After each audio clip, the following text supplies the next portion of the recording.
नमस्कार दोस्तों ये जो तमाम चेहरे आप देख रहे हैं, इन दिनों पूरे देश का फोकस इन्हीं चेहरों पर है, क्योंकि महाराष्ट्र में विधानसभा का चुनाव होना है। 288 सीटों के लिए 20 नवंबर को वोट डाले जाएंगे और नतीजा 23 नवंबर को आएगा। लेकिन उससे पहले दोस्तों, हर किसी के मन में यह सवाल है कि आखिर महाराष्ट्र का सियासी माहौल क्या कहता है।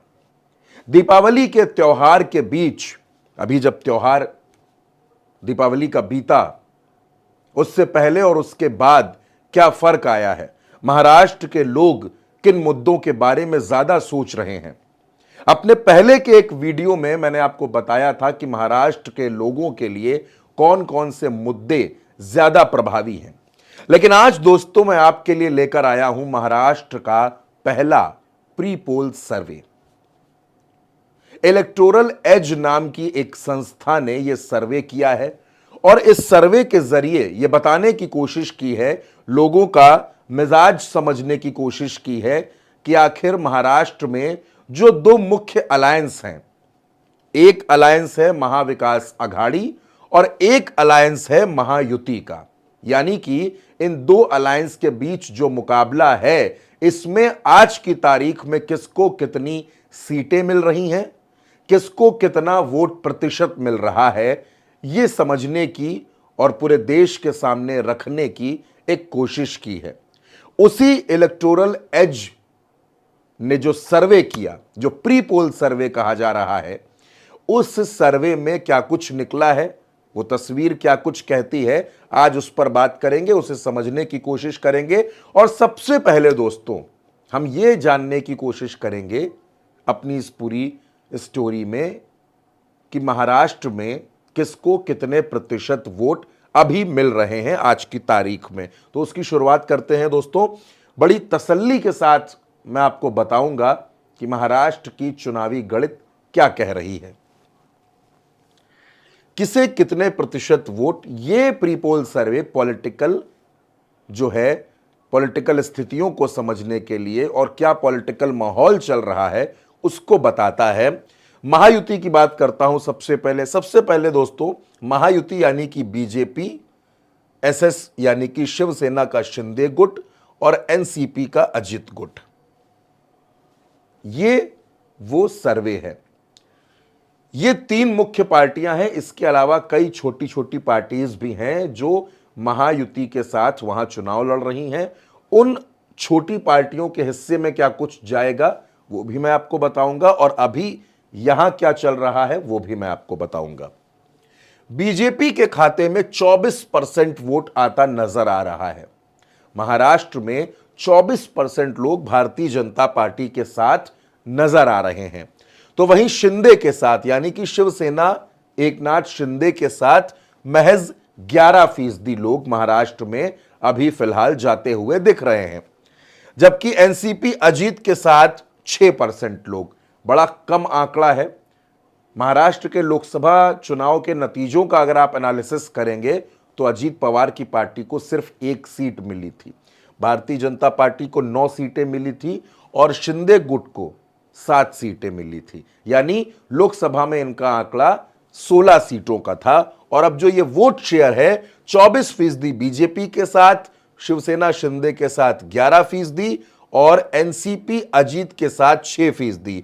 यानी इस पूरे आंकड़े को दोस्तों, इस पूरे आंकड़े को जब आप जोड़ेंगे तो यह आंकड़ा पहुंचता है करीब करीब आप कह सकते हैं 41% के आसपास यह आंकड़ा जाता है महाराष्ट्र में महायुति के लिए।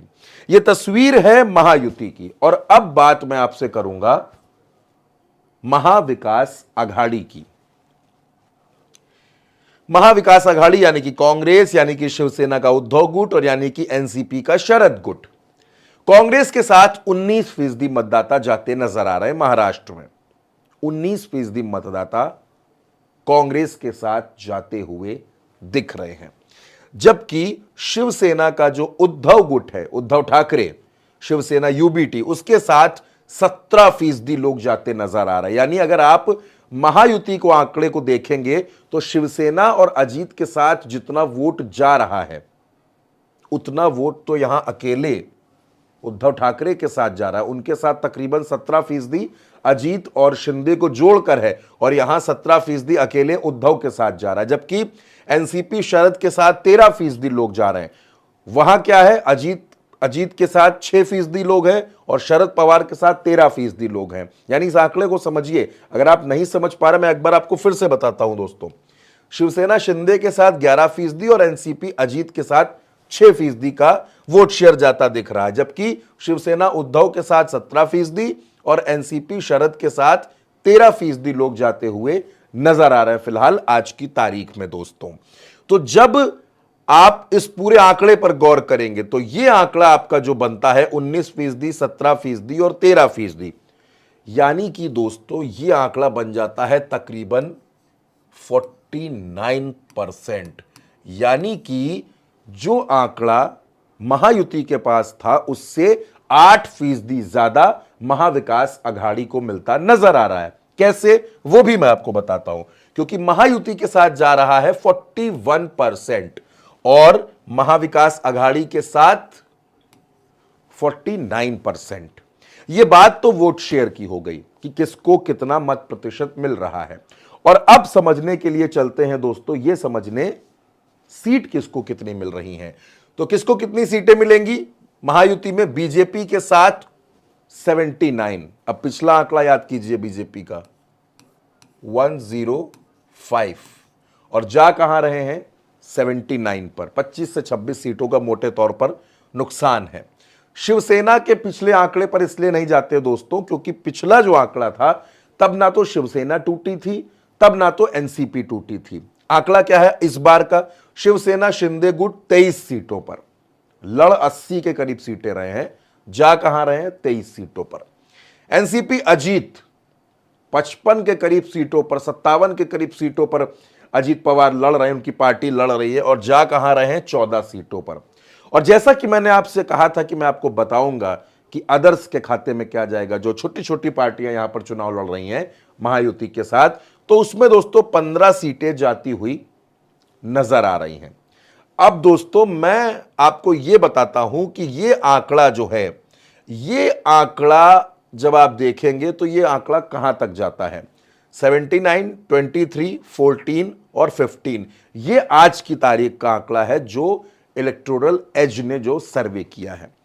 पूरे नंबर पे भी बात करेंगे, लेकिन उससे पहले आप यह जान लीजिए कि महाविकास अघाड़ी को क्या कुछ मिल रहा है। तो महाविकास अघाड़ी में कांग्रेस है, कांग्रेस को 68 सीट्स मिलती हुई नजर आ रही हैं। शिवसेना उद्धव को 41 सीटें मिलती नजर आ रही हैं, उद्धव ठाकरे की पार्टी को। एनसीपी शरद को 44 सीटें, 44 सीट्स, जबकि अजित पवार को क्या मिल रहा है? महज 14 सीटें। 44 सीटें एनसीपी शरद गुट को मिलती हुई नजर आ रही हैं। और अदर्स जो बाकी दूसरी पार्टियां हैं, जिसमें समाजवादी पार्टी भी आती है, उनके खाते में 5 सीटें जाती हुई नजर आ रही हैं। यानी कुल मिलाकर के दोस्तों जो आंकड़ा है वो ये बताता है कि महाराष्ट्र में महाविकास अघाड़ी 155 सीटों के ऊपर जाएगा। 155 से प्लस हो सकता है, जबकि जो महायुति है उसका आंकड़ा जब आप देखेंगे फाइनल फिगर तो 117 से 118 सीटों पर ये रह सकते हैं। यानी कुल मिलाकर के अगर इस प्री पोल सर्वे की बात मैं मानूं दोस्तों, तो ये प्री पोल सर्वे महाराष्ट्र में महाविकास अघाड़ी की बहुमत की सरकार दिखा रहा है। इस प्री पोल सर्वे के मुताबिक, इलेक्टोरल एज के मुताबिक जो एमवीए है, एमवीए यानी महाविकास अघाड़ी, ये 155 सीटें हासिल कर सकता है और ये महाराष्ट्र में बहुमत के आंकड़े से 10 सीटें ज्यादा है। फिलहाल दोस्तों महाराष्ट्र की पूरी तस्वीर साफ होने में अभी आप ये मानिए कि 1 हफ्ते का वक्त लगेगा, क्योंकि त्योहार का वक्त चल रहा है। अभी महाराष्ट्र में भाई दूज का त्योहार और उसके बाद जो महाराष्ट्र के लोकल फेस्टिवल्स हैं उनका एक समय है। 1 हफ्ते बाद पूरी तस्वीर साफ साफ नजर आने लगेगी कि महाराष्ट्र में क्या कुछ होने वाला है। फिलहाल जो इलेक्टोरल एज ने जो सर्वे किया उसका पूरा आंकड़ा मैंने आपके सामने रखा। इस वीडियो के बारे में आपकी जो भी राय हो अपनी राय हमें कमेंट बॉक्स में जरूर बताइएगा और अपना समीकरण, अपना एनालिसिस भी हमारे साथ जरूर शेयर करिएगा।